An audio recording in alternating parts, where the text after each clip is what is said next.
One very interesting move happened this offseason, and that was the Redskins getting Case Keenum. Keenum has proven at times that he can be a competent quarterback, and the Redskins have proven at times that all they need is a competent quarterback to be successful. They were in a playoff spot and were seemingly a lock to win their division before Alex Smith got hurt, and I do think that their thought process is that they are just one quarterback away. And while they could look to draft a guy, also it's worth mentioning that signing Case Keenum doesn't mean that you can't draft a guy as well. I think Keenum could actually fit into this Redskins offense pretty decently well, but first let's talk about what this Redskins offense really is. Basically, the idea is to have a lot of short passes, try to move methodically down the field, and will occasionally take shots deep. Like on this play, for example, this is the route concept they will be running on the top half of the screen, and it's relatively simple. If you look at that route right there, this basically could be a pick play if it's man coverage. However, if it isn't man coverage, then this could turn into a pretty easy short pass for some yards. And since it is going to be a cover 4 zone, this now means that that route right there will be a little bit open. Again, nothing crazy, but they could pick up a little bit of yards, and it's also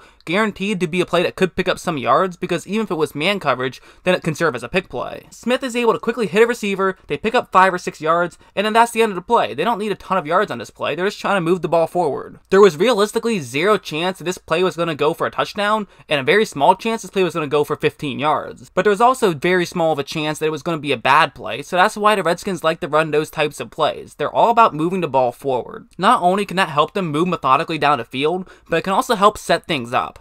Like on this play, once again, it's going to be a cover 4 zone, and the Redskins have a pretty standard go route running towards that bottom half of the screen. But if you notice right here, both of Green Bay's defenders are being aware of a potential cut at any moment as they're ready for a short pass to happen. But instead, since it is a go route, this now makes things very easy for the Redskins receiver to simply just run past everybody, and he gets open and he's able to make a catch for a touchdown. I also think it's worth mentioning that that receiver made a very good play on that one, and that's kind of my one worry about the Redskins signing Case Keenum, is they do have a bit of a lack of talent in that receiving category. But I do think it's worth mentioning that as of today, they don't really have a great number 1 receiver, and that could be a big problem for them. Like if you take this play for example, it's going to be a cover 3 zone this time, and those are the routes that the receivers on the bottom half of the screen will be running, and it's kind of similar to what I've talked about before, where pretty much either way this could be a good play to pick up some yards, as if it's man coverage, now there's routes that are crossing each other but could cause confusion and could allow a receiver to get open, and if it's zone coverage, then you can simply just hit the flat route right there and pick up some yards. But of course, since this is zone coverage, really the key to make this play work is there is going to be a linebacker in that area, so the receiver is going to have to outrun that linebacker, and eventually he will probably get tackled by the safety who's right there, as he's supposed to be covering that bottom half of the screen, and so he could easily come up to help make a play. And if you take a look, it works out okay. They pick up 6 or 7 yards and are able to move the ball down the field. Again, not a first down, not a touchdown, but a decent amount of gain. But imagine if that was Antonio Brown running that route. He probably could have gotten by at least that linebacker, and maybe even gotten by that safety to be able to run it for a ton of yards. Even if he didn't, he probably would have at least been fast enough to get past that first down marker. And again, most teams don't have Antonio Brown, so that's understandable that they don't have a great number 1 receiver. But even if they had some good, really talented receivers, that can then turn those decent plays into good plays. It can also turn good plays into great plays. You are taught as a quarterback to let your receivers do the work. However, when you don't have the most talented receivers, sometimes that's not so easy to do. However, when the receivers are able to get wins, it can be very beneficial for the Redskins. If you notice here, it's going to be a cover 3 zone. However, what Washington is going to do is actually run play action, which is going to completely fool the Eagles. If you notice now, pretty much every Eagle is all in one spot with the exception of a couple. This now means that 2 Redskins have one-on-one matchups, so all they have to do is win their one-on-one matchup and they could easily get open. One of them isn't able to, however the other one is, and they're able to pick up a ton of yards simply from winning their one-on-one matchup. And again, this also is set up by the fact that they establish the run a lot, and by the fact that they have a lot of short passes, as teams aren't expecting them to be going deep too often. So when Redskins receivers are able to be successful, it can be beneficial in a huge way. However, for every one of those plays, there was a couple of these plays. If you take a look, it's going to be once again a play action to the bottom half of the screen, which in theory will get the Eagles linebackers to move to that bottom half of the screen. Then all they have to do is send a left tackle out to block a defensive back, and they can simply throw it to that receiver who will cut in and around, and hopefully in theory pick up a ton of yards in open space. But if you take a look, this play isn't going to work out. For one thing, the left tackle takes way too long to get over to the top half of the screen, and for the other thing, the receiver doesn't do a good enough job of cutting inside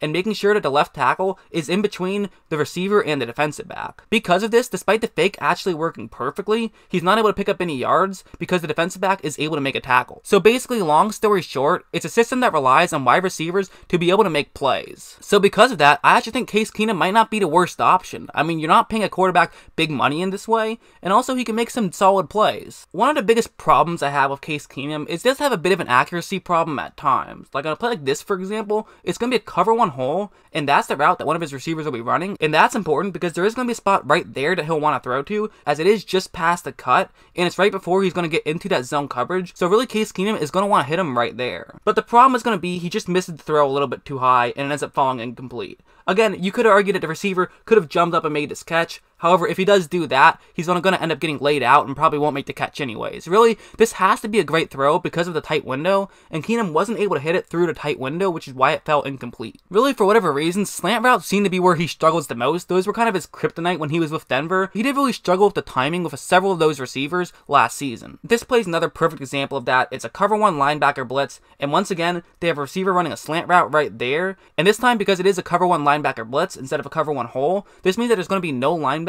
who's in coverage in that middle of the field, meaning that a receiver should be wide open right there. Keenum makes a quick pass, which honestly he probably shouldn't have even done. He probably should have waited an extra second, as that would have given him more time to make a play. However, he makes a pass way too quickly and throws it behind his receiver, which ends up falling incomplete. That probably is Keenum's biggest weakness, is getting the timing together on slant routes, which to me is a problem. I mean, Washington loves to run plays like that, all those types of slant routes, and I do think that the fact that Keenum can struggle with finding the timing on those types of plays could be a pretty bad thing. While that is definitely a flaw in Keenum's game, he definitely has some upsides as well. Like on this play, for example, it's going to be a cover 3 zone, and those are the routes that the Broncos will be running, and not a lot's going to be open right off the bat.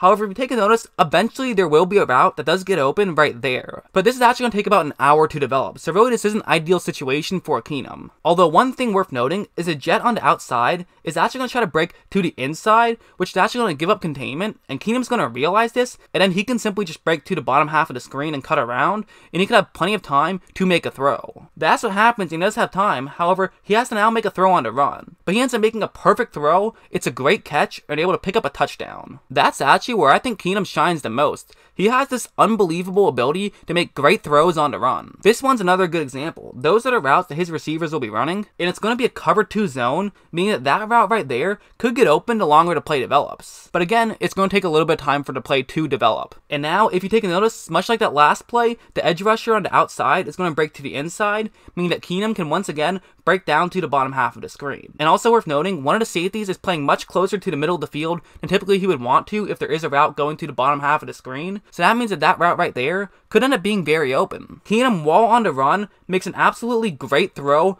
very far down the field, and they're able to pick up a ton of yards. I don't know why, but for whatever reason, that pass is seemingly easier for Case Keenum than throwing a simple slant route. That's not going to be too beneficial for the Redskins in design plays, because you typically don't design plays for your quarterback to have to scramble out of the pocket. However, it does show you that when he does have to scramble out of the pocket, he could be in very good position to be making deep throws. There is one other thing that I like about Case Keenum, and that's the fact that he definitely has a fastball. He can throw the ball very quickly, and he does have a big arm. This play is a good example. It's a cover 2 zone, and what the Broncos are going to do here is have an out route right there, which will, in theory, get a Bengal who's in charge of guarding that zone to move further down the field than he's initially designed to guard, and this would now allow another receiver to simply just run over the top of him and be open in that gap in coverage. Even if it doesn't work out perfectly, there still will be a gap in coverage for Keenum to throw it to, so that's where he's initially going to be looking to throw to. But it's worth mentioning that since it is zone coverage, the longer the receiver is in a gap in coverage, the longer defenders can close up that gap in coverage. So Keenum will have to get the ball out quickly. However, that's exactly what he does, and he throws an absolutely quick strike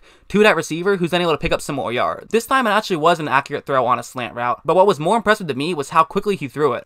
There is one last thing I want to talk about when it comes to Keenum, and it's as follows. He's going up against a cover 1 hole, and those are the routes that his receivers will be running. And on a cover 1 hole, sometimes you're going to want to take shots deep downfield towards the sidelines, and so that's what Keenum is actually going to look to do here. There is a receiver that has a little bit of room open. This is a slight window where Keenum can try to make the throw, and this is going to actually be a completed pass. However, not because of a great throw from Keenum. The throw is actually behind the receiver. However, he was able to adjust his body enough to move over and make the catch. This was a great play, and it kind of just goes back to what I talked about earlier, where the reality is, Keenum is the kind of guy who's going to need receivers to make good plays if he's going to be successful. Will the Redskins be able to build a receiving core this offseason to help Keenum? I don't really know. I mean, if you look at the one time Keenum was successful, it was with the Minnesota Vikings, and a large part of that was because he had Thielen and Diggs, arguably the best 1-2 punch in the NFL. Just looking at it from where I'm sitting, I don't see the Redskins being able to have a great offense unless they have good wide receiver play this next season. However, I totally could be wrong. Maybe Washington has a plan for Keenum that doesn't involve overall great wide receiver play. But personally, I just don't see it.